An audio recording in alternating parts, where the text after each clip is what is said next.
Hello and welcome to Games as Lit 101.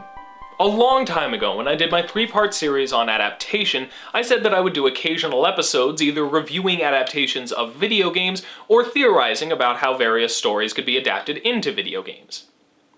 I never did that, but now I'm going to, and just in time for the new Hunger Games movie. A few days after this episode goes up, the 4th and final film in the Hunger Games series will enter theaters, and despite having only read the first book and heard pretty dismal things about the third, I've enjoyed the films thus far and am really looking forward to the final entry. Though, unfortunately, I checked the book out from a library, which is why I have nothing to show on the set behind me. And ever since I picked up the first book, I've been thinking, this series would make an awesome video game. But what would it look like? What genre would it be? How much choice should the player have over the events of the story? And how would it communicate the major themes of the series?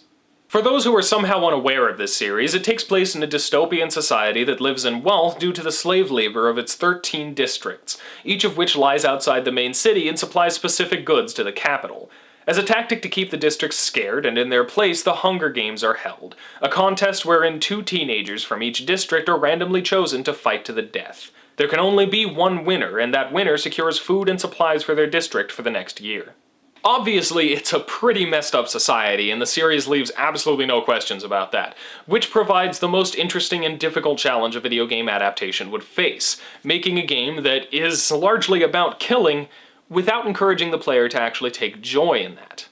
Not many games have pulled this off effectively, and those that have usually rely on plot twists to essentially kind of trick the player into doing something they don't realize they shouldn't be doing at all.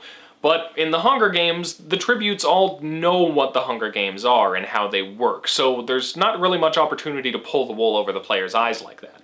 So while I personally love the idea of directly adapting an existing story into a video game, I think The Hunger Games would probably work best if it was an indirect adaptation that takes the concept and setting, but not the exact story and characters from the books. There are a lot of interesting and personal, meaningful choices to be had in this overall concept, and we wouldn't really be able to offer those choices to the player if we were trying to tell the same story the books do. It's easy to establish through the narrative that the Hunger Games are terrible, but it ends up being kind of a moot point if the gameplay centers around having fun killing all the other tributes. So we end up faced with the challenge of creating a game that is compelling and interesting without actually making it enjoyable to participate in the Hunger Games.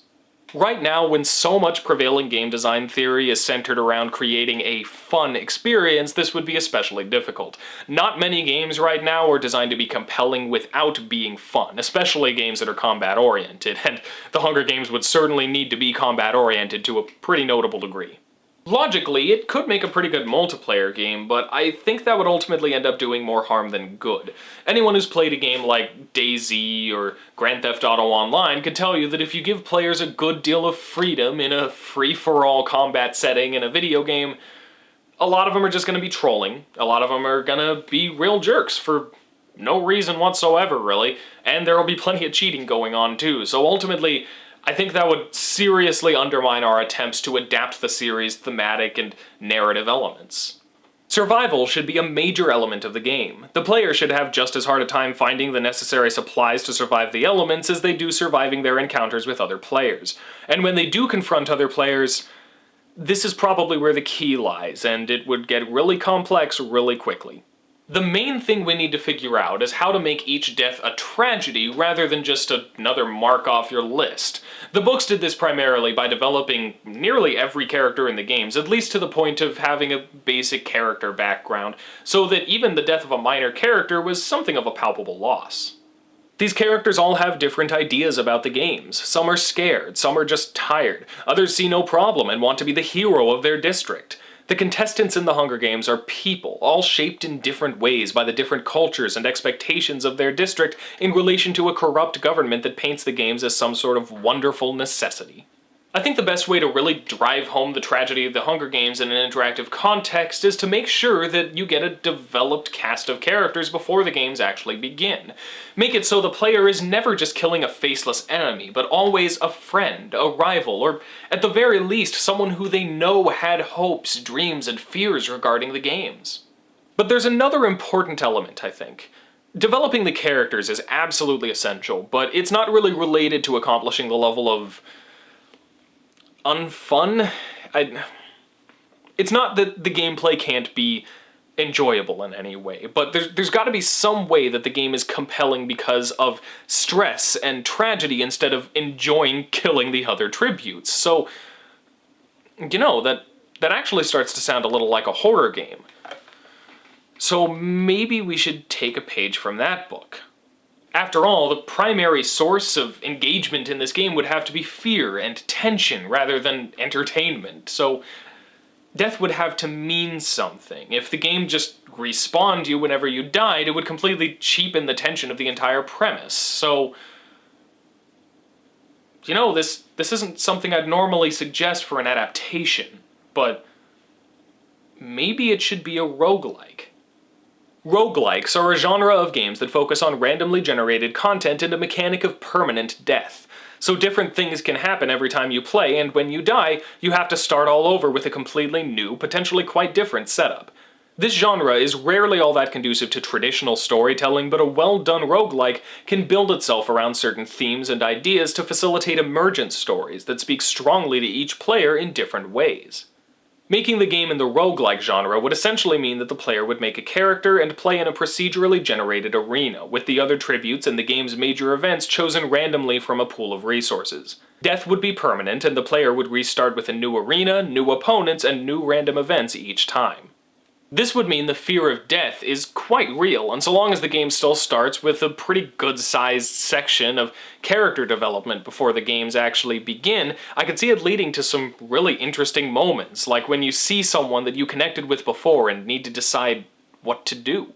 I could see it working as a time-based system, kind of like in the Persona games, where you have a limited amount of time to interact with various characters and pursue various goals. So you would have to split your time wisely between forming relationships with the other tributes, playing the political game for the sake of gaining public favor, and training your character in preparation for the games. This would add a good deal of tension and some mechanical significance to the pre-game elements. This would also make alliances between the tributes quite interesting, since any mistakes or betrayals or misjudgments of character could result in your permanent death, and you would already have a concept of who all these characters are and how they're going to act because of the character development that happened before the games even began. This would be at its best with a fairly complex AI system for the interpersonal interaction, so that all of your actions and the stuff that happens in the game could have a noticeable effect on the characters and how they act. Maybe something like a mix between the encounters in I Am Alive and the rival system in Shadows of Mordor.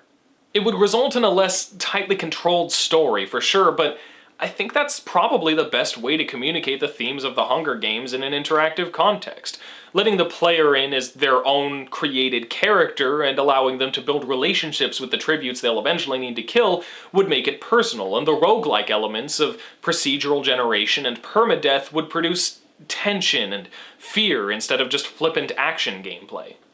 Of course, to see how well this could work, someone would have to make it, and that'll never happen. Or at least, it won't happen for a long time. No matter how well the game communicates how tragic it all is, or how horrible the Hunger Games are, all the world at large would see is a video game about killing children.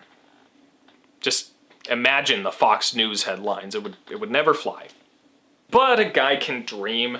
Make sure to put your own ideas in the comments, and definitely hit that subscribe button. If you're interested, check out the description for links to Games as Literature on Facebook and Twitter, and if you really liked this episode and the show as a whole, please consider supporting it on Patreon in exchange for some cool rewards. Next week, we're talking about linearity in game design and storytelling, and how the concept has been kind of unfairly demonized over the last few years. So, until then, class dismissed.